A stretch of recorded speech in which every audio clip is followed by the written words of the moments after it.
Welcome to the city of the unwritten. A city that's given so much. A city of people who aren't afraid to get their hands dirty.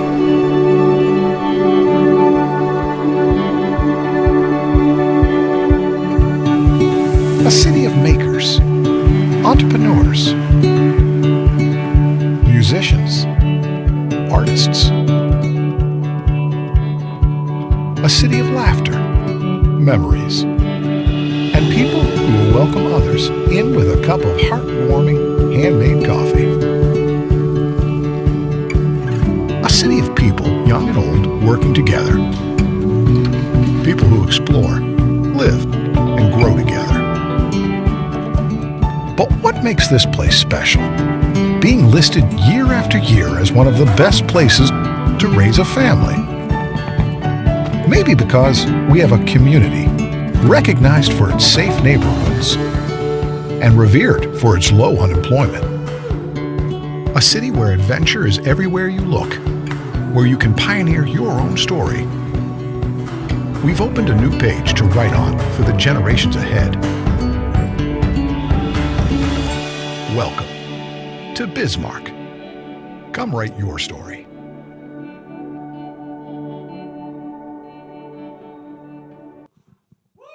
Hooray! Very good morning. How are you? Okay, I'll take it. That's fine. Welcome to 1 Million Cups. We're going to start with some swag this morning because I want you to like me. So, who here, it's your first time? Raise your hand.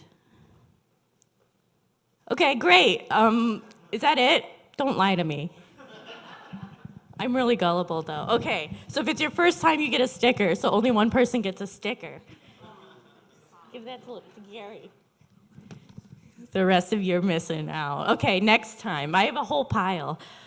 You might notice we have some other nice things, too. So what we're going to do is the first 5 people who can come tell me why they come to 1 Million Cups and want to get a cup should come up here. You just need a little sentence.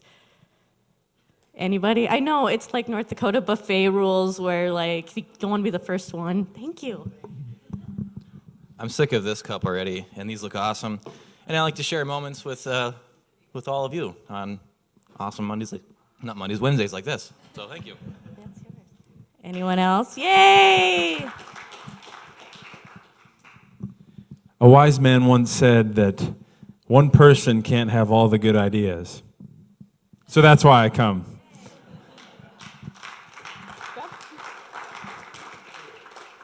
I have 3 more. Okay, who here? Yeah, who here? This is your 5th time coming. I won't make you say anything. Oh my gosh, you guys are being such North Dakotans today. That's okay. All right, you think about it and maybe, oh wait, no, I see movement at the back. Price is Right, everybody cheer, come on. Okay. It's not my 5th time, so I'll say why I come. I come to 1 Million Cups to hear about what people are doing in our community, which is really great, and to get to know other people here. Thank you, Kelsey. Anybody else? Okay, think on it. Now I get 2 cups. Ha ha ha. That's how it works. All right, so welcome to 1 Million Cups. I want you to download and check in onto our app. It's really easy, and then write something about yourself so I can stalk you later. I want to know everything about you. Okay, so we've got all these sponsors. If you see anybody in the audience affiliated with this, give them a hug or a high five. Ask their permission first if you can touch them. But we wouldn't be here without them, so they're very important. So what is 1 Million Cups? We are a free weekly program where we get entrepreneurs, business people, idea generators onto the stage, and then they tell us about what they're doing, and we give them some feedback. We share ideas. It's all great. Generally, we've got like 1 person up here, but today, like my parents' basement and solar, we've got a really great panel. And the whole point is let's do this all over a couple of cups of coffee. So that is why we're here. Okay, anybody have any community announcements?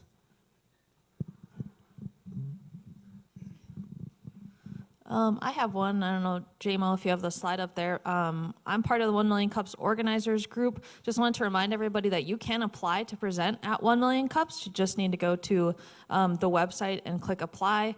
You either have a good idea, you're kind of in the stages of starting a business, you started one, you're further along and learned a lot of lessons that you want to share, ideas for panels, anything like that, please apply, and then we'll be able to see it as a group.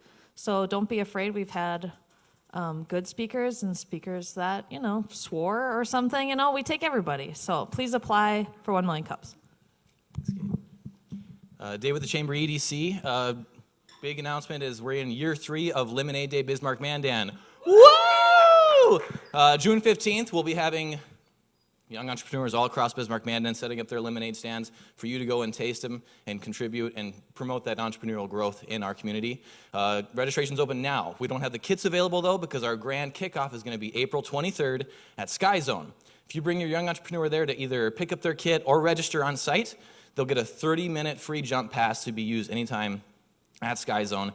Mostly we just want to get more kids involved in the program. It's a great one, teaching them about how to create, own, and operate their own business. Secondly, this Thursday, we've got our spring mixer at the Ramkota. I believe that goes from, what is it, Emery, 5 to 7 or 5 to 7:30. Come check out all of our fellow members, businesses around the community. We got a lot of fun stuff going on, so thanks. Any other announcements, concerns, questions? Cool. Okay, so we're going to get on to the reason we're here, our media panel. Exciting! Everyone else make a woo. Okay, that's good. All right, so first up, we have Emily Medalen. She is a fellow Minosian, mine I'll represent. Yeah, come on this one. I found out she went to Bishop, right? Did you ever go to Premiere Video when you were? Yes. I worked there for like 30 years. 5 for 5. 5 for 5. I was just gonna make that joke. I watched so many Princess Bride in high school. You guys have no idea. All right, so Emily is here for Woodblock Media. Woodblock Media is a digital marketing boutique that specializes in website design, social media marketing, and branding for businesses in North Dakota. Woodblock's small team is passionate about working alongside businesses to help elevate online presence in the way that's best for each unique company, and they have a blast in the process. Everybody make a woo sound for Emily. So I go up by myself now? Oh, okay. All right. Hi, everybody. My name's Emily Medalen, and I'm the marketing director for Woodblock Media. Just want to say, when I put these tights on this morning, they didn't have this huge run in them, so I'm not quite that tacky. So to explain a little bit about Woodblock Media and kind of what we do social media marketing campaigns, branding for small businesses, large businesses, businesses of any kind, and entrepreneurs in the area, as well as website design and content for all those platforms. So, there's no getting used to social media. The landscape is constantly changing all the time. Just when you think you've got it down, there's something new, the algorithm changes, there's a new feature, and it's really just a lot to keep up with. So this really influences user behavior and consumer habits.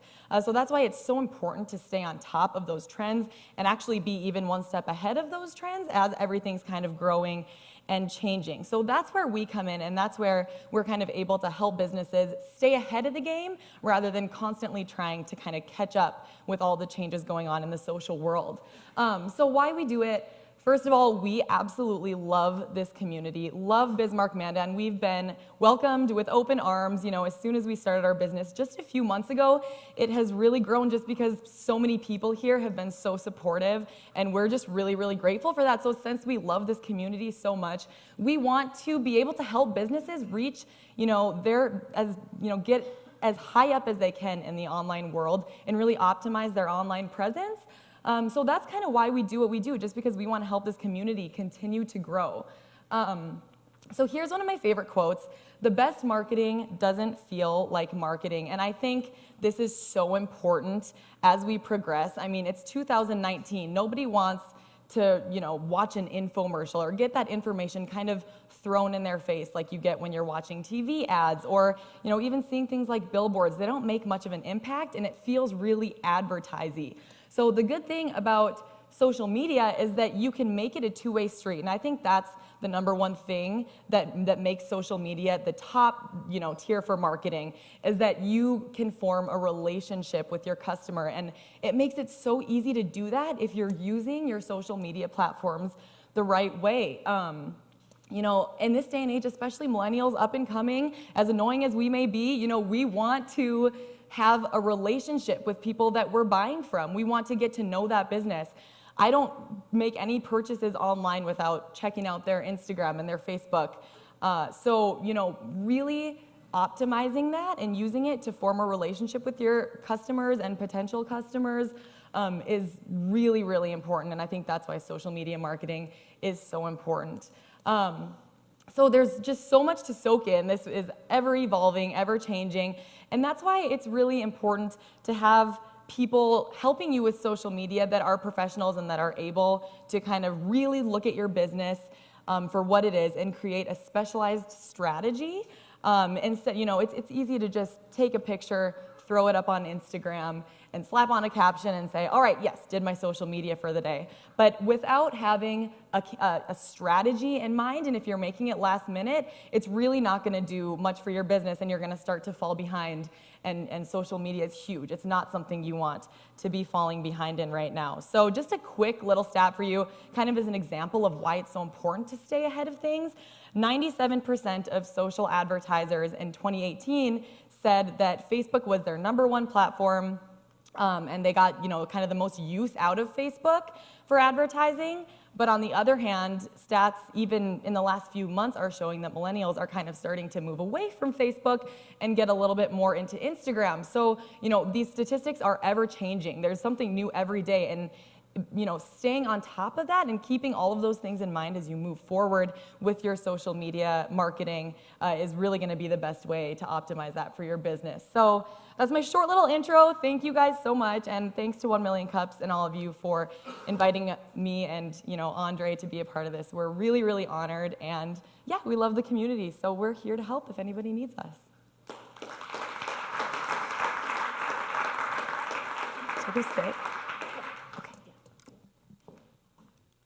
That was fun. Okay, so our next panelist, if anybody has legitimately had 1 million cups of coffee, it's Tom Gerhardt.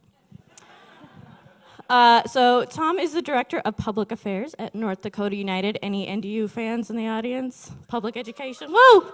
All right, he has been with NDU since December of 2016. He's in charge of lobbying, communications, media relations, and recently the Cutting Ed podcast. Download it wherever you get your podcasts. Is that right? Yeah, okay. I looked online. It looked like it had all the things. All right. Prior to his employment at NDU, he worked in television for 23 years at KXMB in Bismarck, KMOT in Minot, and WDAZ in Grand Forks. Tom Gerhardt.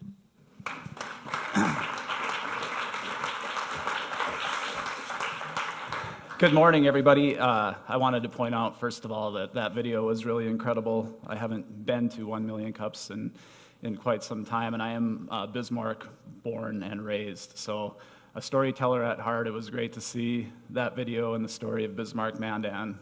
As I've grown up here, it's definitely a place that I cherish.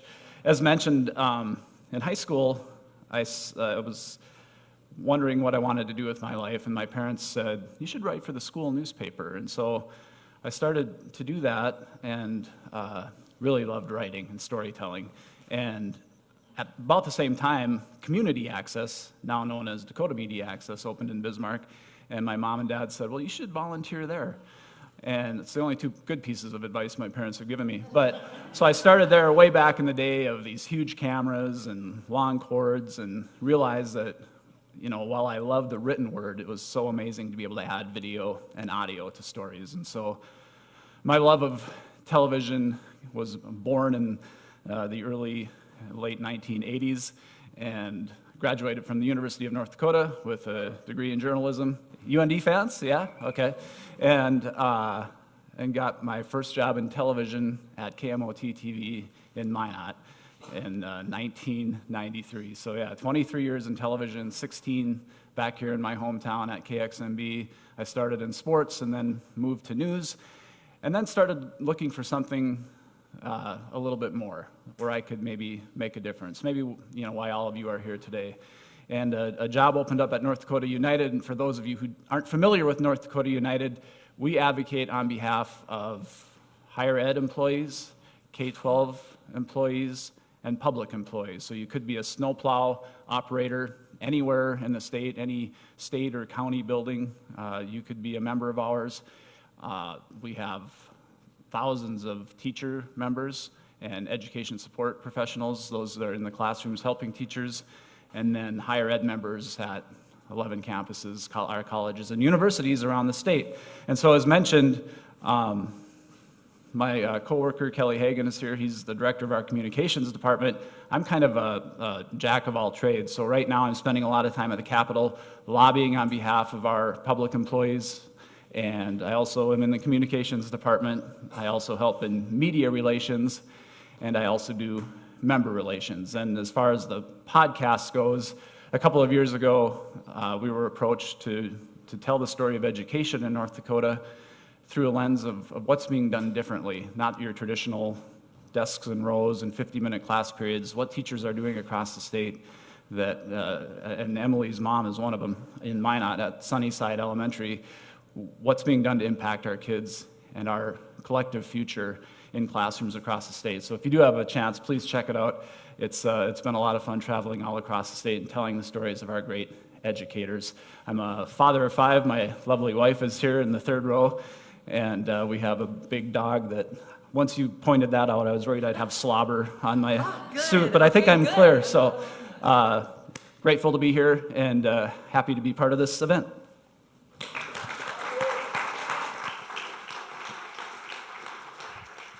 Everybody has to have a wardrobe malfunction once in a while. All right, finally, we have Gary Adkisson, publisher of the Bismarck Tribune. He told me he brought a prop, so that's exciting.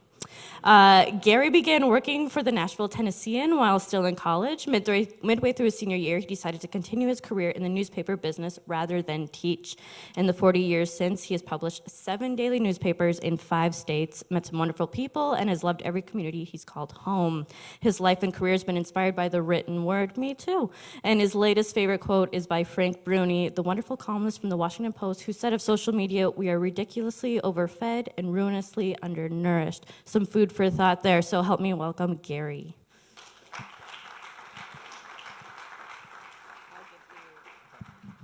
So I have 2 props, actually. So first is the daily newspaper. So Tom, I think you maybe admitted that you had over 1 million cups of coffee. I'm definitely there. Of course, I am 62. So I had a lot of years to have that coffee. The other thing I've done is delivered over 1 million newspapers. I started out as a carrier when I was 13, and with the Springfield News Leader. And so I brought this as a prop for 2 reasons. One is to see if I could, hit that second balcony down there. No, I won't try that. I'd hate to be sued by somebody for nailing you in the forehead or something. But right here is roughly 50,000 words today in the paper, at the average reading speed of 250 words a minute, which when I Google it, that's what it says the average is. That's 2.5 hours of reading. And so, drop that prop. So here, probably a lot of you have one of these.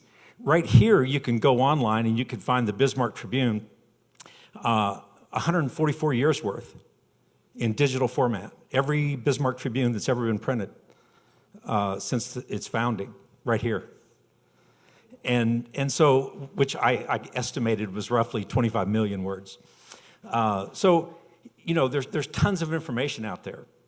And I think the Frank Bruni quote, it strikes me that is such an important quote. Now, I'll repeat it. We're ridiculously overfed and ruinously undernourished. There's no lack of information. Have you seen the commercial with the little girl? She's walking through like a library, and she says that the library represents all the printed words since the beginning of time. And she says, that's now being replicated every 7 days, I think it is. Have you seen that commercial? I mean, that's phenomenal when you think about it. And so the challenge is this. It's where do you find the truth? Where do you find what's important? There's no lack of information. It's just where do you find what's true and what's important? And so, so I want to illustrate something. I think, you know, that Emily spoke about social media and how important and influential it is. But we're subject to just hearing things and things being repeated, and maybe they're true, maybe they're not. And so I want to do a little test real quick. So how many, so raise your hand, okay, and we'll see what the numbers show. And no looking it up, okay? No Googling this, okay? So how many people, you've heard, you know, that digital, you know, online shopping is you know, incredibly important. It's growing. How many people would say that of all retail sales, online sales represent 75% of all retail sales? Raise your hand. Okay, and keep your hand up. I want to keep your hand up, and I'll make this quick so your arm doesn't get tired. How many people would say it's over 60%? 50%? 40%? Everybody keep your hands up. 30%? Okay, I think I could probably call on Carl and he could tell what it is because he's still got his hand up. Most recent U.S. Department of Commerce report came out March 13th. It's 9.9%. All retail sales, 9.9% is online. Now, how could it be that well over half the people in here thought it was over 40%? Well, it's because it's all you hear, online sales, online sales. Well, guess what? 90.9% is still brick and mortar. Now, I'm not saying online sales isn't growing and it's important, but we really have to test what we hear and make sure it's real, because there's a lot of information out there that's just not real. Okay, that's it. Thank you.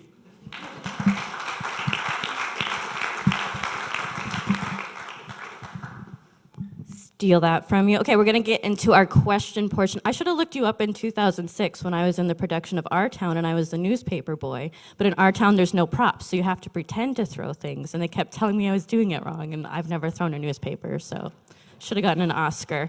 Okay, if you have a question for our panel, you can either raise your hand, and our mic runner, Kate, can you imagine if your name was actually Mike and you were the mic runner? Missed an opportunity. I was a boy. Yeah, your parents messed up. No, I'm sure they're great. Or you can just tweet using hashtag 1MCND. I want to ask you guys, we hear a lot about telling your story lately, and you all work in very different portions. So how does telling your story work if you have a long-form journalism or a podcast or just an image on Instagram? What do you look for when you're trying to get that story out there? Am I supposed to start? You can start jumping whenever you want. I think Tom should start this time. I started last Okay. time. Well, for me, I always look for, there's a great book, journalism book called Aim for the Heart, and I think, especially in this day and age, as Gary mentioned, with so much information and so much exposure to stories, that if you can make a personal connection, that you have a better chance of being noticed. And I think that authenticity is so crucial. I think you alluded to that earlier. You know, we all have filters, and you can tune things out quickly, whether you're reading or watching, if it doesn't feel right.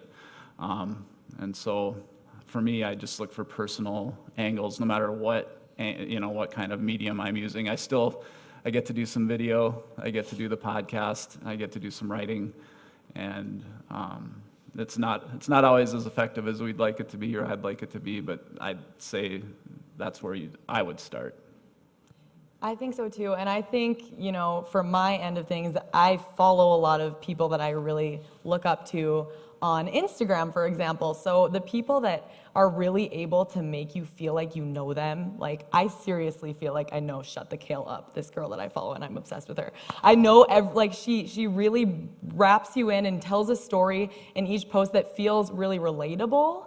And I think that's really important. Like you said, everyone has a filter, but being able to be relatable and use your own voice and be authentically yourself is so important, because it's so easy to make everything look like your life is so perfect and everything's great. But if you're able to make that connection with people and really be personable, even if it is just in a few sentences or a short podcast or a book or whatever it may be, I think that really being yourself, that's what makes you truly different than everyone else. That's what's going to make people love you, and that's what's going to make people feel relatable to you. One thing that strikes me in that question is that, Bismarck Tribune, you think of a newspaper, right? The most read story yesterday was a viewed story, actually, that we did, which was the live cast that we live streamed from the Mandan Police Department when they did the update yesterday, and it was watched by over 40,000 people. So that was our number one story for the day, and it wasn't in print. Thanks all for being here. All of you had mention of community, and of course 1 Million Cups is all about growing community. How do you guys use your platform to assist in that message? You talked about the authentic voice. How do each of you, are you able to bring that authentic voice to your platform that you're using? Well, I think, for us, people knowing our staff, and knowing that they're local people and having a relationship with them so that they're trusted. I think that's really important. So we try to get our folks out in front of people as much as possible. We have a staff of 17 news people, and they're out in the community a lot, and so I think they're trusted. As far as being relatable, we look for news that we can put out there that in some people's minds may not be just like breaking news. On the front of the Wednesday paper, we run a little feature where we feature one of the area high school seniors every week, and at the end of the year, one of those will be selected as the winner and receive a scholarship, and that has been so well received. But it's just the idea that there are a lot of really interesting people in the community, and just we try to tell their stories. I think it's a really good question, Carl. I think right away about relationships and community involvement. We do polling, and teachers, I don't know if anybody would raise their hand and say they don't appreciate, or a teacher or a public employee for that matter hasn't impacted their lives dramatically. And so teachers have extremely high approval ratings when it kind of first comes to your mind, but many people don't know what happens in a classroom today, or what our teachers are impacted, or what's impacting them, for instance. And that can go for our higher ed employees and public employees as well. So I think what we try and do is pass those stories along and help all of you understand some of the challenges and some of the successes that, in our case, our members are exposed to and achieving every day. And then at the same time, pass along successes of the students that they're teaching. And I think that's critical to the success and growth of our state, not only economically, but I think is a place that we want to stay. And so nurturing that, I think, is really critical. But I think it's a question we should all think about. Yeah, I think that's a really good question too. And I think community here in Bismarck, Mandan, this whole area, it's really amazing to see, the community come together here, and the Make Well community, the 1 Million Cups community, the creative community here is so impressive to me. Even just being from Minot, there's more of a creative community here that I've kind of felt, and maybe it's just because I've gotten more into the business now, but I think one of our goals with Woodblock Media is definitely we're all about community. We absolutely love all of you guys in this place. So I think that through storytelling, kind of like your first question too, through storytelling, visual storytelling, through video, whatever it may be, whatever the medium is that we're going to be, using as we move forward with clients and to just do any projects with the community.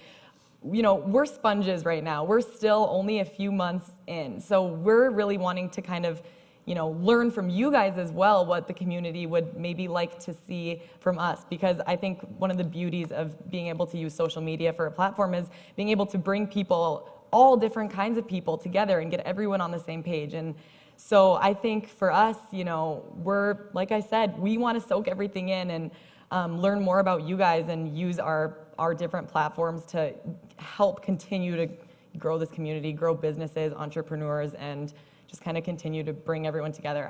I love this community. The question that I have, when you talk a little bit, each of you are obviously from different areas, different mediums, and having so much knowledge on the stage, it would be, we've touched on some of this, but to ask the question in each of your particular areas, how have you been able to evolve in the 30 plus years for some of you, I'm not going to say it, but yet 40, okay. But that started with the throwing of the newspaper, but yet still stay relevant. I mean, you touched on it a little bit in the fact that your biggest news story yesterday was video. But if you could really directly hit on it, and obviously, Tom, you're no longer with the television, but I mean, obviously, these are things that are evolving for us, but how you can still stay relevant with the medium that you're most familiar with. Yeah, when you said area, I thought you said era, so I'm glad you. But my era, which does speak to my experience. So, when I started, obviously it was all print, and then it began to evolve, and websites, and then social media, and then video, and I mean, it's a pretty comprehensive approach. So, our bigger company, Lee Enterprises, roughly $400 million in sales, and about a third of that is digital now. So, it's a very fast-growing part of our business, and locally, it's the fastest-growing part of our business. The challenge for any media is that in the retail environment, it's tough. When you have the Herbergers and the Sears and those people closing their doors, we have no control over that. And so, locally, the environment is challenged from the standpoint of revenue. So you have to go out and create new revenue streams. So, in terms of our business, the digital side is really where it's at. And so that's where a lot of our focus is. And all of our staff, understand that's, it's not, we're not in the print business, we're not in the newspaper business, we're in the information business. And so they have to approach it in a very comprehensive way. I think it's the most exciting thing, especially in my last years of TV, and all of you are obviously aware of this, but like Facebook's 10 years old. It was finally during the DAPL protests that at KX, so maybe whatever that was 2 years ago or so, we were able to do Facebook Live. It seems like it's kind of like your kids or family. It feels like it's been with you forever. But so just being willing and ready, I think, and vigilant in terms of adapting. So, yeah, I mean, when I first started in TV, Gary, you could relate. I mean, when you'd go home at night, you didn't have to worry about anything until the next day, generally, unless you got a phone call. That's changed dramatically. One of the reasons I think that, every time there's 3 police cars someplace, I'd get a text at 2 a.m. kind of thing, that really took away from, again, the importance of information and and maybe just interest versus information is the challenge. But just adapting and being willing to always see or try and be willing to see what's around the next corner, I think, is really critical, because you said right away too, I mean, just when you think maybe you have it, you don't. I don't think there's a such thing as a social media expert. I really don't, because because you just have to be willing to grow and change and adapt at a moment's notice. And I would be lying to you if I told you I had it figured out, because I don't. I think being able to stay relevant on whatever platform you're using, whatever medium, like you asked, really goes hand in hand with being able to just embrace change. there's no need to not. I mean, why would you want to push back on something when the world is just continuously changing? Like you said, it's really hard to be an expert on something these days because there's a new piece of information, I mean, every single day. So, being willing to continue to move forward and embrace change instead of seeing it as a burden or, something that's just kind of a hindrance to you in your business, I think, we have to go with the way the world is going. And, North Dakota sometimes is thought of as being a little bit more behind the times and stuff like that. But my experience in this community is that we're with it, and I think that's, one of our main goals with Woodblock Media is to continue to help businesses and entrepreneurs kind of stay with it because it's so hard to stay on top of, new features, new algorithms, changes being made in social media all the time. So, us being only digital, it's not easy, but that's our focus all the time is staying relevant. So that's what we want to do for all of you too. In the back. Hi, everybody. Thanks for being here. We've got a question on Twitter. It may be related to what you just answered, but hang with me. Since only 10% of all retail sales are online, does it make sense to spend more than 10% of your resources in that space? I think so. Just because only 10% of sales are there, I'd say 99% of eyeballs are there. So I think it really does make sense. I do think, though, and I think 1 Million Cups is a great example of that, and just to get back to sort of community involvement, building relationships, I think there are things you can't just sit behind your desk and expect to be successful. Whether it's personal or business related.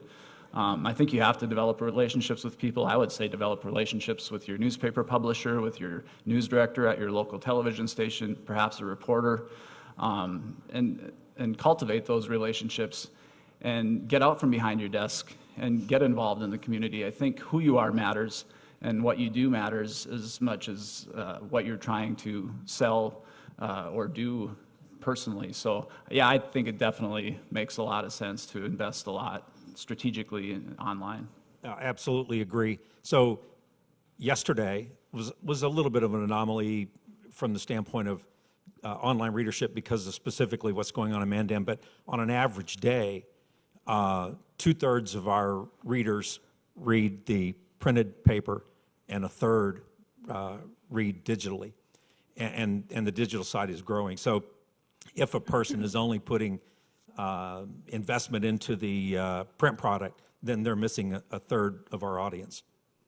Yeah, I definitely agree. I think the statistic from the end of 2018 was that businesses on average across America were putting 61% of their ad spending into digital marketing. So, and it does make sense. Like Tom said, where are your eyeballs? We're staring at our phones all the time and our computer screens, and I think that's such a cool thing. That's such a beautiful thing to be able to advertise on platforms like that because it's so cost effective too. You can take a look at your analytic report at the end of the month and say, okay, what was working, what wasn't? How many clicks did this generate? How many sales did this generate?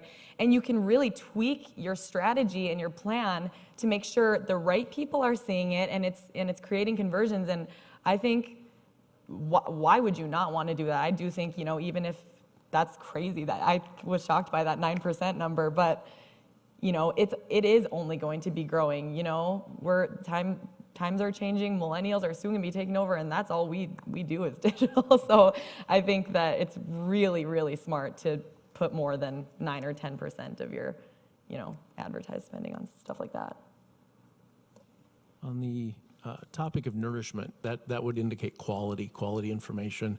And in an age where there's so many alternatives for information now, market shares are getting smaller for each of those channels, as opposed to, way back when there were 3 television stations, for example, and you could spend a ton of money putting stories together because you've got 1/3 of the audience. So how do you achieve that quality with those smaller market shares? Yeah, I'll start. That's a question I'd like to talk about for a couple of hours.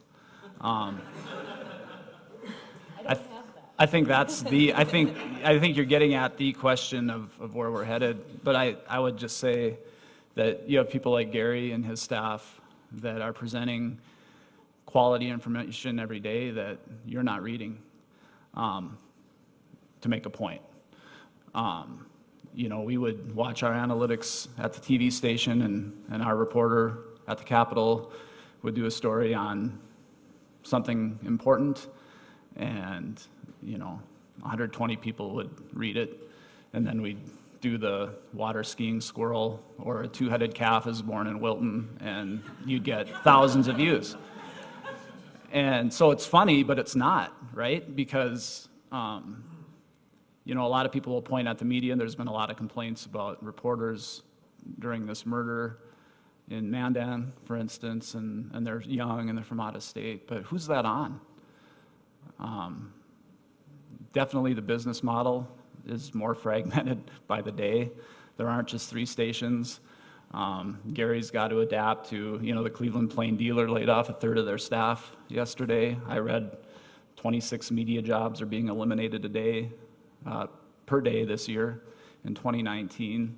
And so I think societally, until we stand up and demand more and embrace, and I think it's more than just saying I'm going to buy the Bismarck Tribune. I think it's beyond that. I think we have to take some action, or we're going to be left with Gary's quote at the beginning, where we have this smearing of information and not knowing what's true and what's not true. There's a difference between a blogger and a reporter. There's a difference between a journalist and media. A talk show on CNN or Fox, it's not journalism. People confuse it with that because it's on a news channel. Don't confuse that. So. Incredibly important, yeah. Yeah. So, and it's everybody has, I wrote a column on this a couple weeks ago, everybody has a different idea of what's important. And so, we watch the analytics of stories. In fact, we have a television set in our newsroom, and we actually watch every person who comes online, and you see the lines going up of people reading and dropping, and we can, see exactly where they're coming in from. It's fascinating, but Tom's exactly right. So the second most read story yesterday, and I think it was the most commented on, and the comments just blow my mind. I'm so disappointed in people. Is the Senate opened with the Hindu prayer, and oh my gosh, people are just this is our country, we're Christians, and just really? This is number one. Is that we had this guy open with prayer, and it was a Hindu prayer. I think that's pretty. I think that's newsworthy. It's the first time it's ever happened, right? But the reaction to that, it's mind-boggling and it's disappointing. And so, what is news? What's news to one person is not news to another person. So about the column I wrote, in fact, what had happened was I was sitting at my office, and literally within the space of an hour, I opened a letter from a reader. Some people still actually handwrite letters. And I opened a letter from a reader, and I'm paraphrasing, but thank you, Mr. Adkisson, for your column. It's obvious you are a Christian man, blah, blah, blah, blah, okay? And so then I go online, and there's a comment on a story, and it says, clearly you are a liberal, So, everybody has a different view of who we are, what we do, and what's news and what's not, what's important, what's not. So our approach is, obviously, we throw a lot of information out there because there are different things that are going to hook different people. And yeah, we're looking for a hook to bring them in because we want them to read what's important. To Tom's point, you write a city council or a city commission report, and yeah, 100 people read it. But, boy, the Hindu prayer, 30,000. Do I have time? I saw you guys motioning. Okay. So that's tough to top. The question was how to kind of stay relevant, right, when there are so many different news, whatever, popping up all the time. So for us, I think maybe a little bit of a different spectrum than what these guys are talking about, but that's absolutely right. There are so many sources and so many sources of information and different people to follow and to keep up with. And it is hard to kind of keep yourself relevant in a world where you have so much competition. Everyone's your competition online because everyone's got a blog or whatever.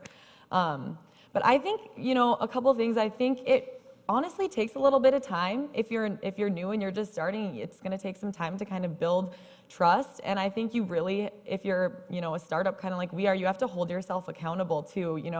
I don't have a boss over me, making sure I'm doing everything right. I have to hold myself accountable and make sure that I'm putting out information that's true and that's, relevant for everybody. So I think that, and finding something that can make you kind of unique, or finding your little niche that makes you different, because if you can attract, that audience that really relates to that niche, then I think that's a really good way to kind of blossom as well. Thank you. Good morning. Thank you all for taking time this morning. Awesome to have you here.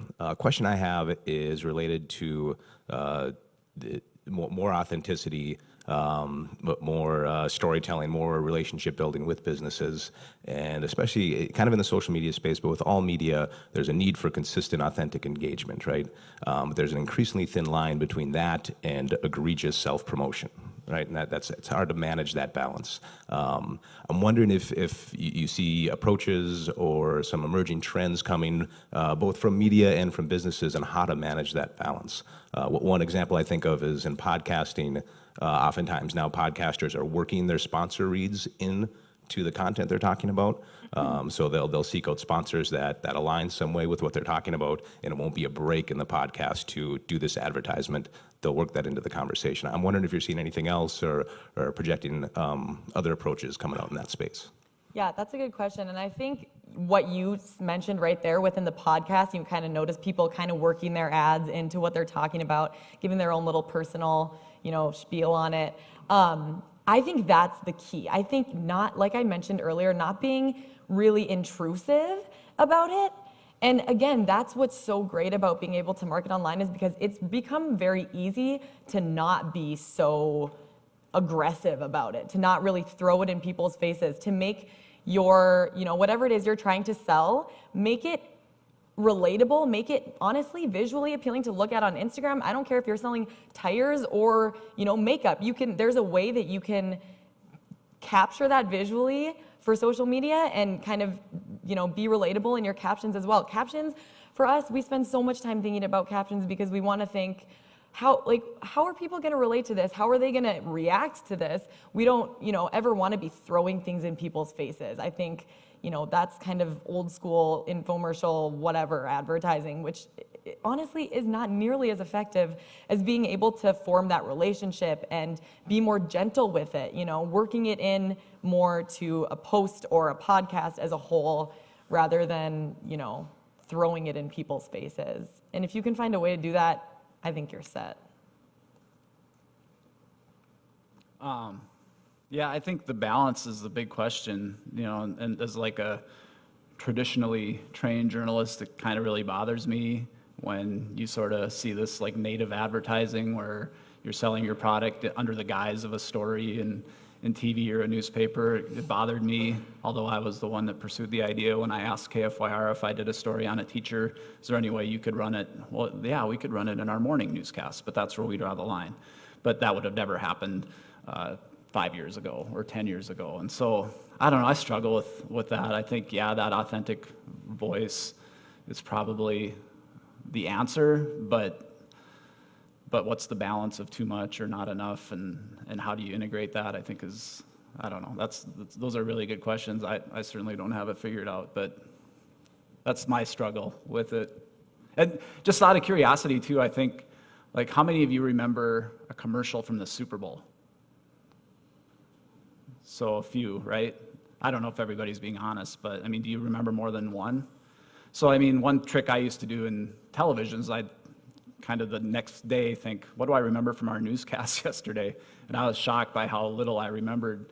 And I think you have these businesses, my point is you have these businesses spending millions and millions of dollars, and 2 months later we can't remember much. So it's tough. Yeah, I think, traditionally in print, there's a real wall there, between the news department and the advertising department, and that wall has become less defined as we've moved more into the digital world and sort of crossing different platforms.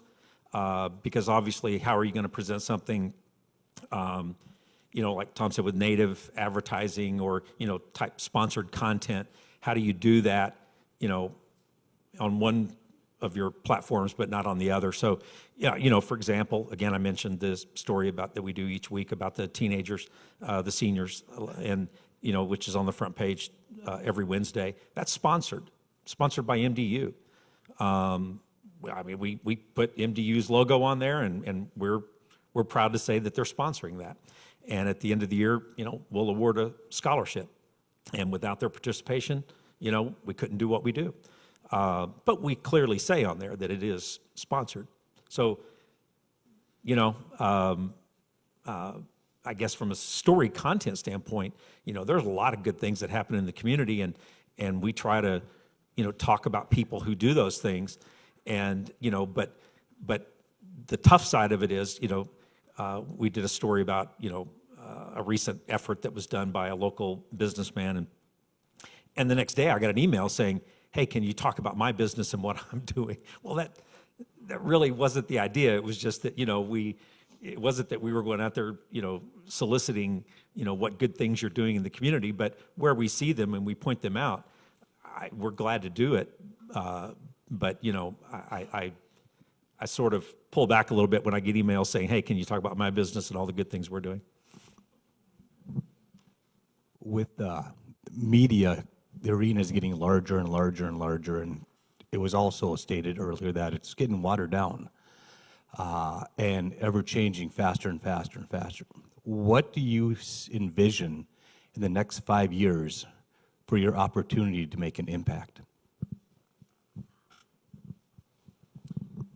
So for us, again, corporately, if you look up our Lee Enterprises, you can read about the 5-year plan, and I think what it looks like is more digital, less print, and that's where things are going. As I mentioned, earlier, about a third now is digital in terms of our readership, and it's just continuing to go that way. We think there's probably an inflection point somewhere in the next 5 years, maybe 3 years out, where that crosses over 50%. Some media companies, I don't know. Well, in fact, you mentioned Cleveland.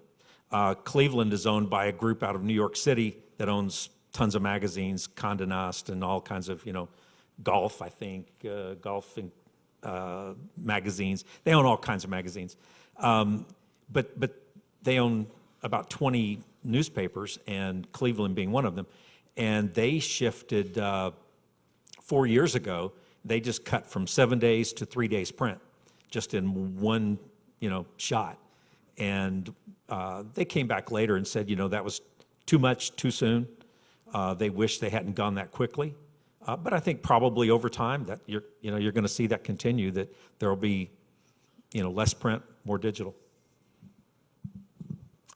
I think this community, you talk about making an impact. I think this community, an advantage we have here is just, people being so supportive of one another. So I feel like here we really can, we have that advantage, and it's really amazing to see. I mean, we've experienced it the past few months, and it's been amazing. But you're right. You could say it's maybe getting watered down because there's just there's something out there. Everywhere you turn, there's 5 different options, and it's just, a little bit intense. But I think, I might go back to what I said before. Finding something that sets you apart from everybody else, whether it be in town or in the state or whatever it is that you're doing. I think that finding something that makes you, even if it's something really small, even if it's amazing customer service, you send, handwritten notes, little things like that, finding something that's going to make you stand out. People will remember things like that, and that's what's going to put you above and make more of an impact, than the people that are just kind of doing the basics, doing what they can to get by. I think going above and beyond and really focusing in on one thing that's going to make you unique and make people remember you and trust you and kind of love you, that's what's going to, help you make an impact. I think, so from North Dakota United standpoint, I think it's different than how I'd maybe answer that question. I think it's a great question. 5 years is a long time, and it's not long at all. So from our standpoint, I think our assets are our members, obviously, and so getting those personal stories out, I think my grand vision is sort of you implement all video, podcasts, written word, photos, and sort of have this conglomerate of storytelling and look at a story from multiple angles. That's something I'd like to see more of. From an outside perspective, though, I think a lot about sort of like digital manipulation or digital influence and how much more I feel like that'll probably come into play, where you're not really just throwing the story out authentically and seeing who or photo or whatever and seeing how it plays out. I think there's going to be, with so much market share at stake, and so much money at stake, I just see a lot of manipulation and influence and more coming into play as the years go by. And so I think, that's why I think it's such a critical time right now to get back to Gary's point, to find sort of what's real information, or at least trustworthy information or a trustworthy source versus what's entertaining you to death. Well, yes, it's on. Okay. I'm so glad we have all of your varied points of expertise. At the end of every 1 Million Cup session, we ask our panelists or our presenter the same question. So Kate Renner, take it away. Yeah, thank you guys for being here. Normally we ask, what can our 1 Million Cups Bismarck Mandan community do to help your business? But usually in the panel, since you're the experts, maybe what you can do to help us. So in a sentence or less, what should everybody here know about using media, consuming it? Sum it up for us, your best piece of advice. 1 sentence or less. Tom. Me?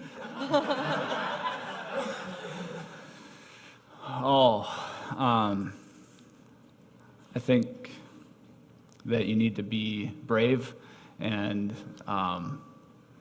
in terms of what your vision is, and just go for it.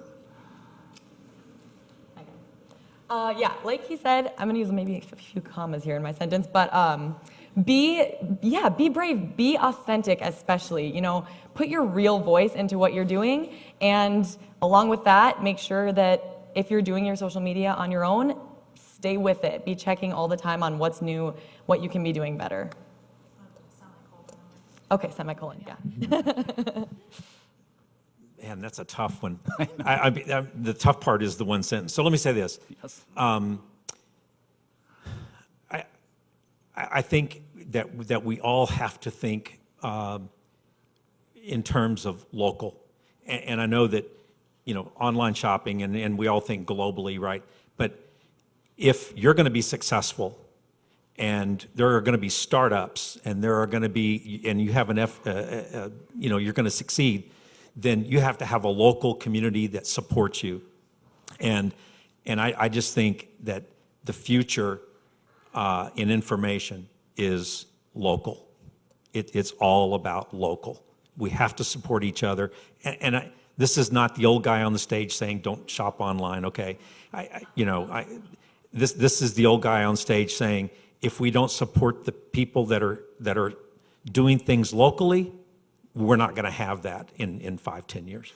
I just want to point out that the Bismarck Tribune is the oldest and longest running business in Bismarck. So in the state of North Dakota. So you have evolved quite a bit from telling us about Custer's demise, which was true, you did. So props to you guys for being the longest running business in North Dakota. Great job. Yes.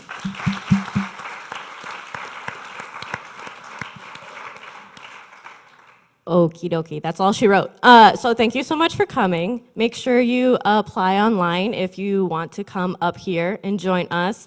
And think about why you come here so you can get one of these fancy little cups next time. That's your homework. You're all assigned. That's it. You don't have to sit there anymore. You can go.